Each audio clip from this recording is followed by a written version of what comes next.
Hey everybody, it's Tripl-L. The sun came up, we made it on the internet, and I hope you keep having a good day. Today I'm bringing you a One Punch Man video. This time specifically, it's Pair Spotlight, where I tell you guys about a pair of fictional characters, why people like them together, and why they even put these fictional characters in fictional relationships. And this time, we're talking Genos and Saitama from One Punch Man. I've read blog posts for at least 4 hours. I've rewatched the anime, including the OVAs.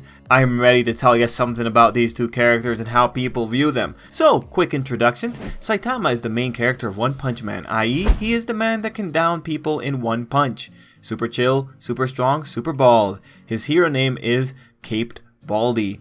Genos is Saitama's well, I don't know, what would you call him? Number one ally, number one fanboy, housemate, butler, personal cleaner, occasional bodyguard.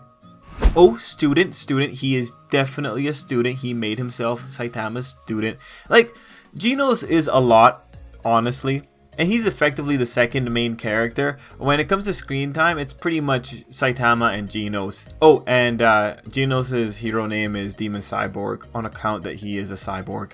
Okay, so the two characters are really fun to watch. On one side, you have the really hesitant Saitama, who doesn't really have much energy, or he just doesn't kind of exude energy. And on the other, you have the try-hard Genos, who packs the energy of a bloodhound tracking a rabbit.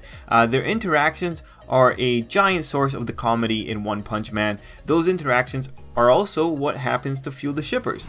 At the mention of shippers, you might be thinking, nah, no way people ship that. It's like, nah, these guys clearly don't like each other. And it's like, nah, man, or girl, or everyone else, people do ship them. Heck, it even looks like it's the most searched for Saitama ship on YouTube. Who would have thought? Anyway, back to the main track of the video. After reading a ton of blog posts and reasonings, I noticed the pattern that, like most ships, there is the question of how much thought should you put into any interaction that the characters have. People who aren't invested in the shipping aren't really gonna think much about their interactions. But for the people who are invested, One Punch Man does end up supplying them with a lot of material for fodder.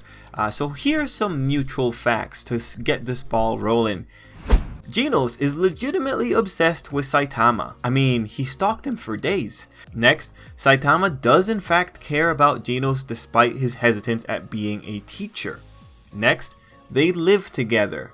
Next, they eat together. Another one, Genos has seen Saitama naked and was legitimately shocked. Okay, that one is not really important, but someone is going to bring it up, so I figured to get ahead of it, just make sure we have it here. Like yes, Genos has seen the treasures. Anyway, just these, you put them together, and it's no wonder people read into it and fall in love with the idea of it.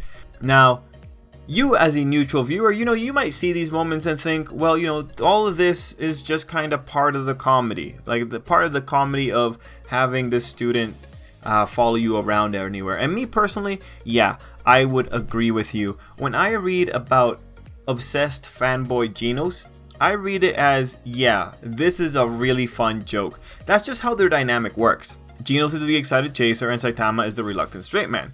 That said, I can't fault the person from interpreting the obsession factor as having romantic undertones. Obsession itself is already an emotionally loaded word. It isn't that much of a jump to read or to add romantic undertones to it. In regards to the other points though, does caring about someone mean that it's a romantic caring? No. Does living together with someone as a housemate imply a romantic relationship? No. Does having dinner together imply a romantic relationship? No. If that was the case for those various situations, I can only imagine how passionate and confusing things could get for a college guy when he lives in a house with 4 other college guys. And here we would bring up that question, why is the shipper taking things that could be totally innocent and giving them the romantic coat? Well, again, it's just they place a heavier weight on those interactions. Saitama caring about Genos ends up being a really big deal for shippers, because they see him caring as being a really big indicator of some kind of emotional subtext. Because he cares, there could be a bigger potential for something beyond just simple concern. And I think when you have Saitama casually caring, i.e. when they're out at a diner, the thought would be, why would Saitama have casual concern for him when there's nothing on the line? I think that Saitama just putting in effort to care when it doesn't really matter is what gets shippers relatively far, at least from what I've read. It may be an issue of Saitama being so subdued that seeing him have any concern is worth note. The other two factors, living together and eating together, in general I have found that shippers kinda like those mundane aspects. With the eating together, it just makes them look more domesticated. It's a nice slice of life moment, and the same thing kind of applies to living together. You know, you have two guys living together, of course. People are going to read into that, and because by the virtue that they live together, you know, you have a lot more situations where you can see Saitama interacting with Genos, and when it comes to shipping, the frequency of interactions does make a big difference. Anyway, when you read how the shippers argue for the ship, you ultimately see that they do put a lot of emphasis on Saitama caring about Genos, and they put a lot of emphasis on all the little moments that they spent together where you can see Saitama caring about Genos. And on that point, a neutral fan should be able to say that, yeah, Saitama does care about Genos as a friend, at the very least. Now, Genos, on the other hand, is effectively a lost cause. The man already says so much, and he does so much, that it's really not worth dissecting why people interpret him as being on the Saitama love juice. Honestly, the obsession gets people really far. It's not that hard to make a jump. There's just no real way to argue that Genos is not emotionally invested in Saitama. Now, whether or not you call it romantic, you know, up to the person to argue it, but you really can't. Yeah, the guy's already compromised. Anyway, that's a big part of the reasoning, but there's other little things to consider, such as, you know, Genos is a good looking character. Fans of the pair like to point out that having a supermodel like roommate would most definitely tempt anyone. I think this is just a reminder that people in general like shipping characters that they find attractive, and Genos, by all anime standards, is an attractive robot person. Another one, Saitama regularly saves Genos. This is just a very real representation of the power imbalance between the two. And when it comes to saving him, whenever you have these types of emotionally tense situations, there's a lot of opportunity for fans to see the character's concerns and their eventual relief. And the more these situations occur, the more fans get to see Saitama being concerned about his cyborg friend.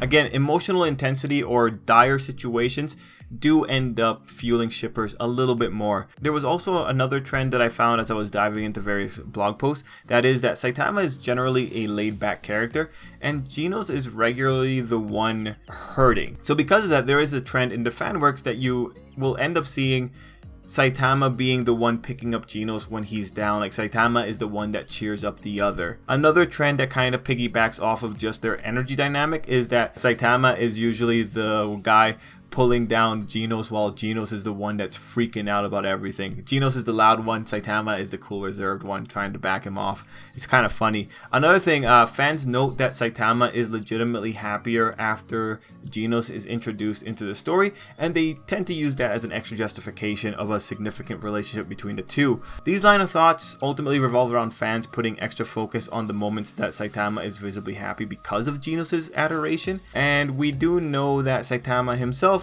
wants people to notice him, so no doubt Genos scratches that itch. Even if you take it away from the shipping aspect, this is pretty much on record. We can say, like, yeah, Saitama does like this. That said, it's also important to point out that Saitama is also happy in interactions with other characters, such as Moomin Rider. So, you know, it kind of takes away some of the steam from that kind of line of thought.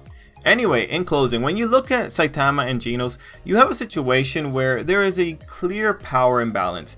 One is a reluctant master, and the other is an eager, devoted student, taking the master's word as law. It gives most readers a hearty laugh, but the sincerity of those moments also fills shippers' hearts, and the dynamic is fleshed out enough that it makes it easy for shippers to come up with their fanfics or headcanons. Like, heck, One Punch Man has a lot of Genos and Saitama interaction scenes. The OVAs ramp it up even more, so there's a lot of material for fans to dive into.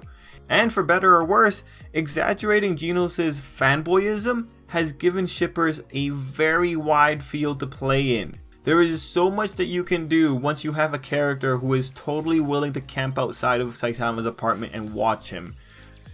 Ugh. Anyway, it's a situation where if the author suddenly decided he wanted to write a different genre and romanticize Genos' admiration, it honestly wouldn't be that hard of a sell. Because again, the jump from obsession into romantic love, I don't think that's very far. There's enough groundwork to at least be able to pivot on Genos, is what I'm trying to say. So me, personally, I see it as a friendship with a funny angle, but I understand why other people are inspired by it. But on that note, let me leave you with this final word by Saitama. に興味を持ったようです。俺、男に興味ねえぞ。いや、違います先生。 Okay, you know, that one was just funny. How could I not add it in? But you beautiful people, you know, you keep on doing you, man. I enjoy reading all the kinds of stuff you guys write about anime, all shippers included. You know, except for those shippers that are just really annoying about it and just ruin everything for everyone else. Anyway, not the point. We're at the end of the video. Guys, I hope you enjoyed this video. I tried to structure it pretty well. Like, you know, you got the main points. I tried to make it so you guys can understand the main point here. It's just, there's a lot of material, and Genos, he just kind of goes into it. Anyway, this is the afterword. Guys, let me know what you thought down below, and yeah, I feel like we can just end it there. Thanks so much for watching. Until next time, I hope you have an absolutely great day.